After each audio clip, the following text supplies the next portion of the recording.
안녕하세요. 뉴스반장입니다. 간첩법 개정해야 한다. 이걸 단순한 기밀보호법으로 처벌하기에는 대단한 중죄이고 사회적 메시지가 이 정도는 기밀보호의 문제 간첩이 되지 않는다는 메시지를 가지고는 우리 안보를 지킬 수가 없습니다. 더불어민주당이 간첩법 개정에 대해서 찬성했냐 반대했냐 자기들은 반대는 아니었다 이런 얘기 계속 하시는데요. 결국 더불어민주당이 신중한 태도를 보여서 지난 국회에서 이 간첩법이 통과되지 못한 것이 사실입니다. 지금 이 간첩법 개정의 적국을 외국으로 바꾸는 간첩법 개정에 찬성하신다면 아주 신속하게 이 문제를 먼저 개정할 수 있었으면 좋겠습니다. 그게 저희도 그 생각이기 때문에 민주당이 찬성하기만 하면 이 법은 반드시 통과될 겁니다. 지금 하는 법안 올리는 행태들을 보면 이거 며칠이면 되지 않겠어요? 여기에 대해서 토론은 충분히 돼 있고요. 한동훈 국힘당 대표는 군정보 블랙요원 기밀 유출 의혹과 관련해 간첩법 개정이 필요하다는 주장을 이어갔습니다. 그는 적국을 외국으로 바꾸는 간첩법 개정에 찬성한다면 아주 신속하게 이 문제를 먼저 개정할 수 있으면 좋겠다며 민주당이 찬성하기만 하면 이 법은 반드시 통과될 것이라고 주장했는데요. 또한 지금 민주당이 법안을 올리는 행태를 보면 이거 며칠이면 되지 않나, 여기에 대한 토론도 충분히 되어 있다며 비아냥댔습니다. 입만 열면 거짓말, 아니 숨쉬는 것조차 거짓말일지도 모르는 한동훈 국힘당 대표. 오로지 순간순간을 모면해보겠다고 벌이는 그의 새빨간 거짓말이 한심하기 그지없는데요. 정치 초보의 정치 연명을 위한 몸부림이 애잔합니다. 어제는 민주당의 반대로 간첩법을 통과시키지 못했다며 지금 벌어지고 있는 국정원 블랙요원 정보 유출 사건의 책임을 민주당에 돌리려 했는데요. 대체 언제까지 전 정부 탓, 야당 탓만 해대고 앉아있으려 하는 걸까요? 단 한 번도 자신의 정치력을 보여준 적이 없는 한 대표의 말장난이 이제는 내부에서조차 쓴소리가 나오기 시작했는데요.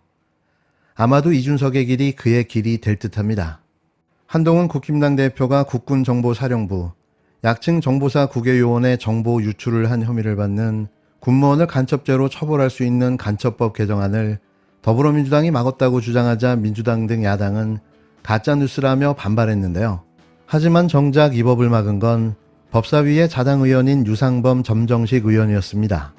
한동훈 위원장이 갑자기 국군 정보사에서 블랙 요원들 명단이 유출됐는데 이게 민주당이 간첩법 개정안을 반대해가지고 그렇게 됐다고 또 갑자기 민주당 탓을 했죠. 이분은 그냥 무슨 일만 나면 과거 정권을 탓하거나 아니면 야당을 탓하는데 그렇게 말을 했어요. 예, 그렇게 말을 하자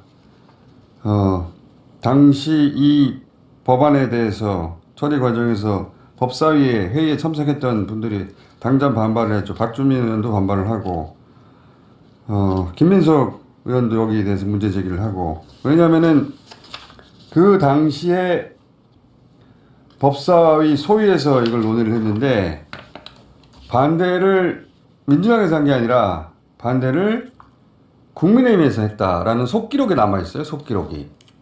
이와 관련해 박주민 민주당 의원은 31일 페이스북에 이 법안이 추진되지 않은 것을 민주당 탓으로 들리고 싶겠지만 안타깝게도 사실이 그렇지 않다.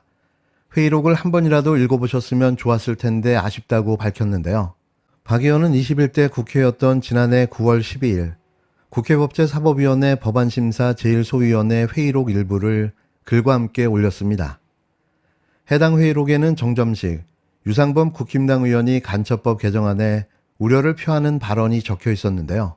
박 의원은 한 분께서는 새로운 왜곡을 위한 간첩 행위를 처벌하는 규정을 두었을 때 특별법 규정을 어떻게 할지 고민이 필요하다고 하셨고, 다른 분도 국가기밀의 범위에 대한 우려를 말씀하신 바가 있다며 당시 소위에서 적국을 외국으로 넓힐 경우 일명 산업 스파이 같은 사례도 간첩죄로 처벌할 것인가 등의 논의가 이루어졌고 결국 결론 내지 못하고 계속 심의하게 된 것이라고 짚었는데요. 이어 이것을 민주당이 제동을 걸어 무산되었다고 하기엔 자당 의원님들을 너무 무시하는 것이 아니냐며 이런 식의 가짜뉴스는 곤란하다고 지적했습니다. 이는 한 대표가 주장하는 내용이 거짓임을 말해주고 있는데요. 왜 매번 금방 들통날 거짓말을 이토록 뻔뻔스럽게 하고 있는지 알 수가 없습니다. 사람이 단 하루 만에 탄핵을 당할 만한 나쁜 짓을 저지르는 게 가능한가요? 저는 이걸 국민들께서 한번 생각해 봐 주셨으면 좋겠습니다. 그렇기 때문에 이 더불어민주당이 하고 있는 이 탄핵의 행태들은 무고 탄핵입니다. 무슨 죄가 있는 게 아니라 이미 이진숙 위원장에 대한 탄핵은 결정된 상태 아니었습니까? 본인들이? 그러면 사유는 상관없이 그냥 무조건 하겠다는 것이죠. 이거는 무고 탄핵이라는 제가 말씀을 드리고요. 원래 탄핵이란 말은 우리 국민들이 입 밖에 내놓는 것 자체가 타부시 되던 대단히 무겁고 진중한 제도였잖아요. 더불어민주당은 이 탄핵이라는 헌법상의 중대한 제도를 정치의 잔기술로 희화화시켰습니다. 이진숙은 임명되자마자 불법적 2인 구성 상황에서 KBS와 박무진 이사 선임을 강행했습니다. 명백한 불법이자 노골적인 방송 장악 시도이자 민주주의에 대한 폭거입니다. 좌시하지 않겠습니다. 틈만 나면 자유민주주의를 외치던 윤석열 대통령이 언론 탄압과 방송 장악으로 자유민주주의를 말살하고 있습니다. 가지 말라고 분명히 경고했지만 대통령은 끝내 독재의 길을 택했습니다. 그렇게 자신이 추앙하는 역대 독재 정권의 전철을 따라 몰락의 길로 가게 될 것이라는 점을 다시 한번 분명히 경고합니다. 이어 한동훈 대표는 1일 야당이 이진숙 방송통신위원장에 대한 탄핵 소추 발의를 예고한 것에 대해 민주당이 하고 있는 탄핵의 행태들은 무고 탄핵이라는 어거지 주장을 시작했는데요. 한 대표는 이날 오전 국회에서 열린 최고위원회의에서 사람이 단 하루 만에 탄핵당할 만한 나쁜 짓을 저지르는 게 가능한가라며 이같이 말했습니다.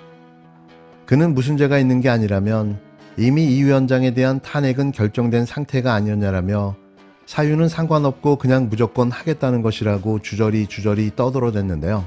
이어 원래 탄핵이라는 말은 국민들이 입 밖으로 내놓는 것 자체가 터부시되던 대단히 무겁고 진중한 제도라며 민주당은 탄핵이라는 헌법상의 중대한 제도를 정치의 잔기술로 희화화시키고 있다고 비판했습니다. 잔기술과 희화화, 지금 본인 이야기를 하는 건가요? 말 같은 소리를 해야 되는 거 아닙니까? 정말 욕도 아깝습니다. 그러면서 이런 행태에 대해 국민께서 심판할 것이라며 저희가 적극 대처하겠다고 옹알거렸는데요. 눈이 있다면 이진숙 청문회를 봤을 거고 귀가 있다면 들었을 텐데요. 이진숙 씨가 방통위원장이 된 것 자체가 불법인 거죠. 왜 그렇게 잘난 척하는 사람이 자신이 보고 싶은 것만 보고 듣고 싶은 것만 들으려 하는 걸까요? 그러니 그 모양 그 꼬라지인 거죠. 노답. 한동훈 대표는 답이 없습니다. 이제부터 왜 이진숙 방송통신위원장이 탄핵되어야 하는지를 한 대표에게 알려드리려 하는데요. 잘 들어주시기 바랍니다. 사유가 너무 많으니 꼭 끝까지 들어주십시오. 야6당 이진숙 방통위원장 탄핵 소추안 제출. 오늘 더불어민주당, 조국혁신당, 진보당, 기본소득당, 사회민주당, 새로운미래 등 야6당은 이진숙 방통위원장에 대한 탄핵 소추안을 당론으로 채택하고 김현, 이혜민, 윤종호 의원의 공동대표 발의로 오늘 국회에 제출했다. 방송통신위원회에 대한 탄핵 소추안은 이동관, 김홍일 전 방통위원장과 이상임 방통위원장 직무대행에 이은 4번째 발의다. 이진숙 방통위원장은 지난주 3일간의 인사청문회 과정에서 도덕성과 자질에 큰 문제가 드러났음에도 윤석열 대통령은 아랑곳하지 않고 부적격자의 임명을 강행했고 이진숙 위원장은 임명장의 잉크가 채 마르기도 전에 용산의 지시를 속전속결로 처리한 것이다.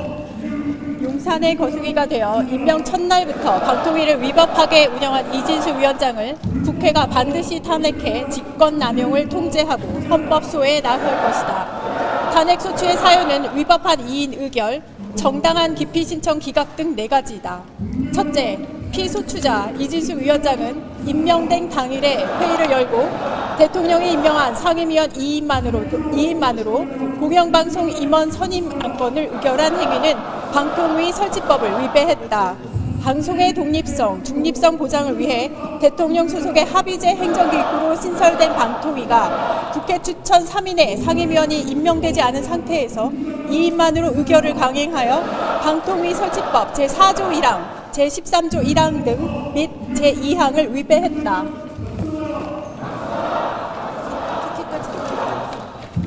특히 국회 등에서 반복적으로 상임위원 2인의 심의 의결이 위법하다는 지적이 있었고 이를 잘 알면서도 의도적으로 이인 의결을 강행하는 것은 위법의 정도가 매우 중대하다. 둘째, 피소추자는 자신에 대해 기피 신청이 있었으므로 그 기피 신청 의결에 참여할 수 없음에도 피소추자가 회의를 소집하여 기피 신청을 기각함으로써 방통위법 제14조 3항 제13조 2항을 위배했다. 셋째, 피소추자는 MBC의 간부로 재직하면서 노조를 탄압하고 직원들을 사찰하는 불법 프로그램 설치로 손해배상 판결을 받은 바 있다.